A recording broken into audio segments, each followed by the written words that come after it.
The whole balance of the trial just shifted almost beyond recognition. The Reaper of the Bailey is at work, it would seem.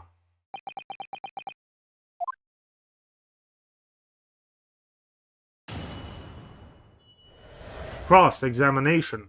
What the girl saw. Hold it! So, you were already in the omnibus before it even set off on its run. Well, yeah, what's the point of spending a joey to make a few bob, eh? That's a rum idea, ain't it? I suppose she means there's no point in spending money to make money. It actually makes sense. Counsel, may I remind you that this girl is a petty thief? Kindly refrain from entertaining her tenants. Well, that does clear up the little mystery of the fares and all. 4 paying passengers 5 pence apiece, making the 20 to which the cabman testified. And 1 little scapegoat riding for free. The red conch of the driver always goes from his grub before his last run, I see. That's when I slipped into the carriage and got myself hidden under the seat. Nice and easy, right? But your hiding place is a storage compartment, full of equipment for the coach, no?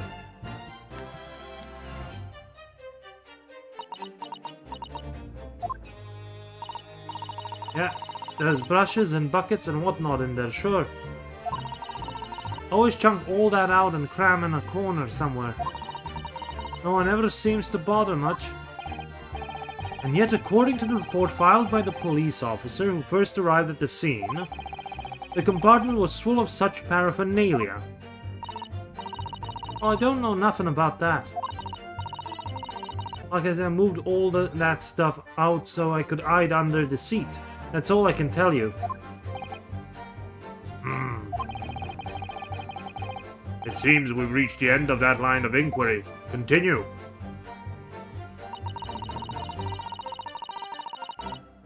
Hold it! A waste of time. Why is that? Well, most of the night I'm on my own if the god permit, at least some of the time. I beg your pardon, did you just say god permit? Oh yeah. Well, that's what me kind call it. You'd say the omnibus, I suppose. The point is, any normal run the carriage ain't got no one in it for a while. And that's when you come out of your hiding place and get away. That's it. Only that night. This cove was sat on me seat from the start, and he didn't budge the whole way, did he? Not 1 inch. I was totally stuck. Do you mean to tell us that you were present in the carriage for the duration? You were under the seat the entire time while events unfolded in the enclosed cabin? Yeah. Right, mister. To be sure, I was as shocked as anyone. You don't expect to lift the cushion you've sat on and find a child now, do you? So this Miss Lestrade couldn't possibly be the culprit, then? Hold it! So you couldn't see out into the cabin at all? Not a jot. Most of the days I push the cushion up with me head and look out the crack. Then I can have a butcher's at to who I'm gonna fiddle. I thought you were a pickpocket, not a butcher. I mean, I can have a look. The seat I get under ain't as plush as the other one, see? So most of the time the passenger plant themselves opposite. But for some reason that night, this here Irishman spent the whole journey right over me head. And for that reason, you weren't able to push the cushion up to peek out, I see. Truth is, I ain't too happy in a small dark place. It feels too much like being thrown in the clink. But it's the only place to hide in them carriages, so it's Hobson's choice. Why doesn't she just stick to picking people's pockets in the open, then? I'd say there's some reason that she's not letting on, judging from her demeanor. So anyways, I'm a bit scared, but I had to just stick it out and under there, nothing else for it.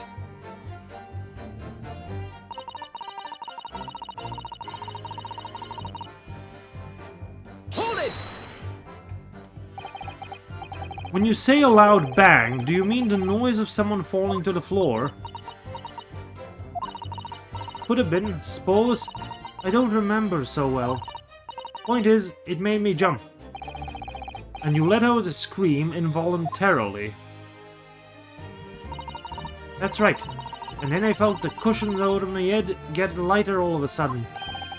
Presumably when the defendant got up in order to help the victim, yes. Or not.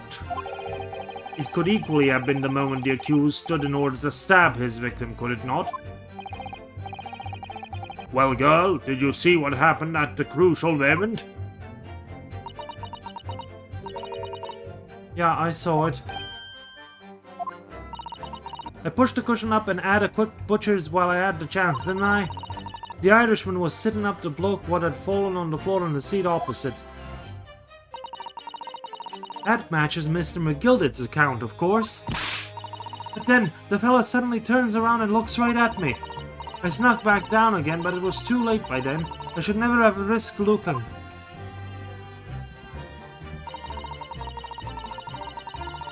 Hold it!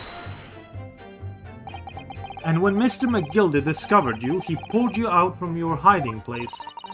I was scared stiff I was. He dragged me out and sat me down on the seat and all. Next to the victim, Mr. Mason. Yeah, the bloke had a knife in his guts. He was still bleeding. Then the carriage lurched a bit and ended up falling on me. Ugh, how awful. Both me hands got covered in blood. It made me feel sick as a dog. Both her hands covered in blood. That must be what the rooftop passengers saw. After that, I believe you talked with Mr. McGilded for a while. Is that correct? He asked me some stuff. Wanted to know me name and what I was up to and that. Then I heard something from above. Someone screamed. Yes, Mr. First on the roof deck, one would presume. Well, I didn't want no one to see me face, so I didn't look up. Then the horses were drawn up, smartish, and this here Irishman says to me, "Get back under the seat, I'll see that you can get away later."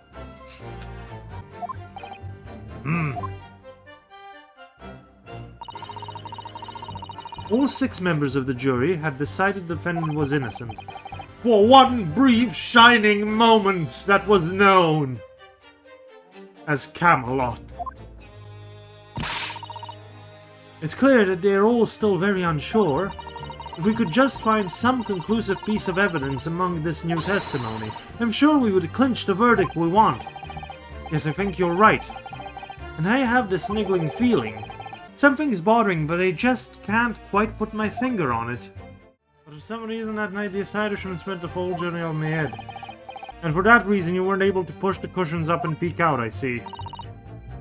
Truth is, I ain't too happy in a small dark place. It feels too much like being thrown in the clay. No.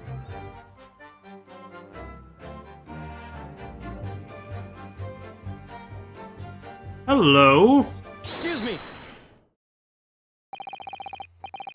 Is something wrong, Mr. McGilded?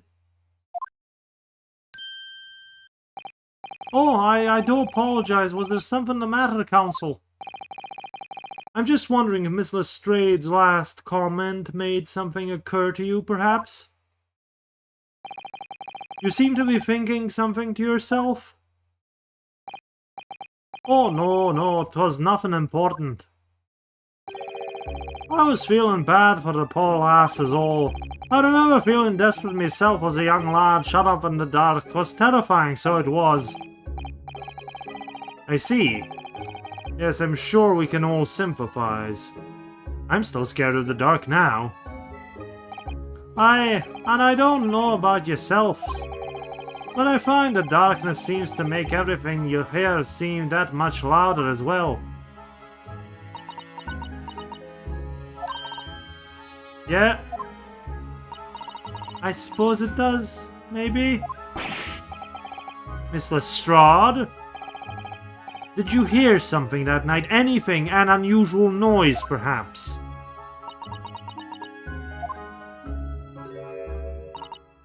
Nah, not really. All I could hear was this Irishman snoring. Jeebers! There's no need to tell the whole world of me foibles, you little scum. What a pity. If only Miss Lestrade had heard something, it might have given us a vital new clue. Yes. What should we make of that last statement of hers? It's profoundly important. My lord, I believe the statement just made by the witness is profoundly important. Profoundly important, but all she said was that she heard nothing. Yes, which is the profoundly important point. I'm almost sure of it. I'm almost sure that I don't understand the inner workings of your Eastern Mind Council, nevertheless. Miss Gina Lestrade, you will supplement your formal testimony by repeating the last statement, please. What? Supplement? What are you on about? Don't give me all your fancy talk. I know what you're trying to do. Well, it won't work on me. That's right, insult the judge. Always a good move. Hold it! So you were straining to hear what was happening the entire time since the moment you hid yourself? Not exactly, no. Sorry? Well, there was no one in the cabin to start with. I could just push the cushions up and have a butcher's to see what was what. But then, when I saw this swell getting on, I got my head down so he didn't notice me. And Mr. McGilded sat on the seat under which you were hiding, correct? Yeah, well you Adam and Eve it, eh? What a mug. So then all I could do was listen. I was waiting to jump out of there as soon as I could hear him leave, see? But would he? Not likely. Even though we stopped here and there, I never heard the door open. So I just had to stay put and listen to him driving his pigs to market, snorting like an old dog he was. Are there any conclusions we can draw from that, I wonder? It doesn't add up.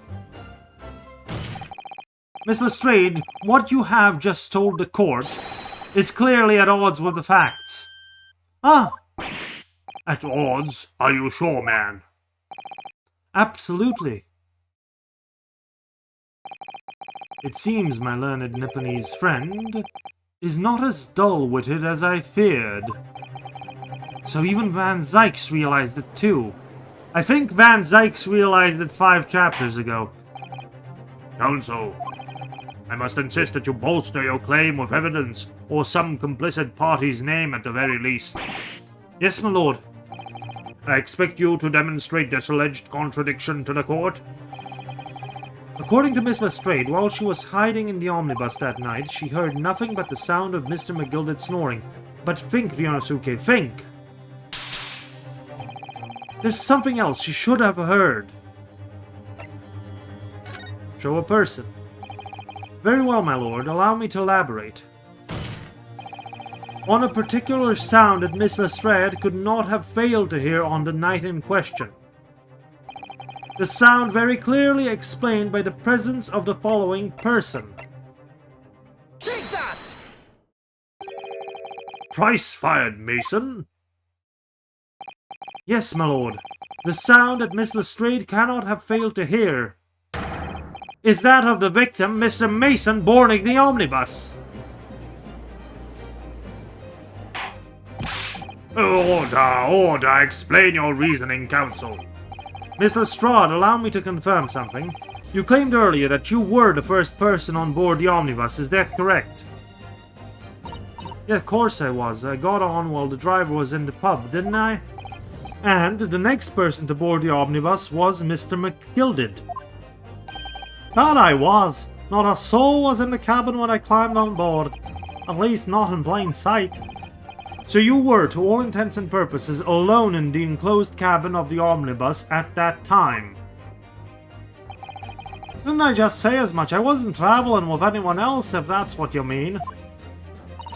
Yeah, I saw him get on, remember? Through the crack under the seat cushion.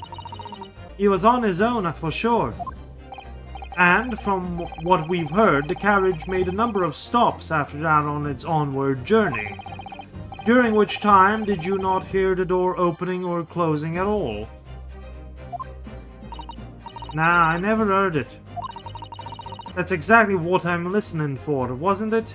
Waiting for the swell to leave. In which case, when and how did the victim end up in the carriage? Oh!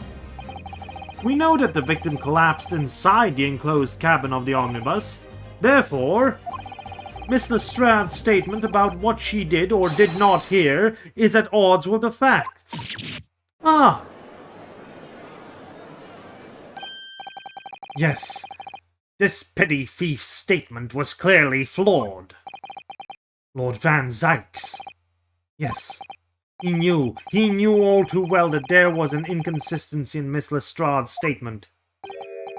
It would seem the words of thanks are in order for my learned friend. What are you talking about? You have demonstrated matters impeccably. This witness and her colorful statements are entirely unreliable. Her words are convenient untruths, nothing more. He's dead right. How could the victim possibly not have boarded the omnibus? That makes no sense whatsoever. And this girl's a pickpocket. Let's not forget that.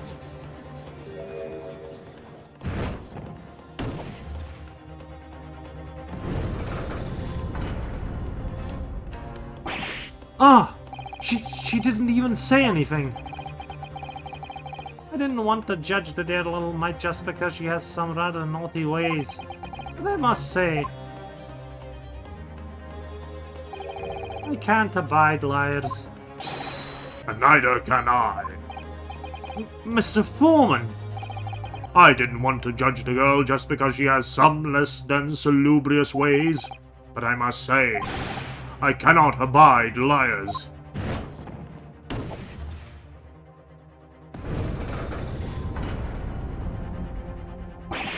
Ah! Mr. Naruhodo, that's 5 jury members leaning towards guilty.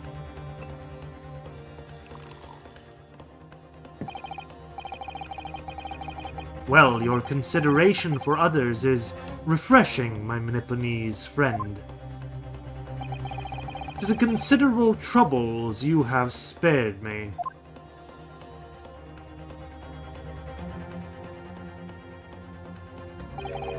Yes, very refreshing. Ah! Ah! What are you playing at? Have you forgotten who you're working for, you useless Eastern Ramadan? This is carnage. It's perfect. Juror number 2 is the only one left. Mr. Naruhodo, the way this is going... I know. If we can't find some way to convince everyone of McGilded's innocence, the judge will rule, and we'll have lost. I very much wanted to believe the words of one of London's most respected gentlemen, but those of us in service know we must accept hard truths.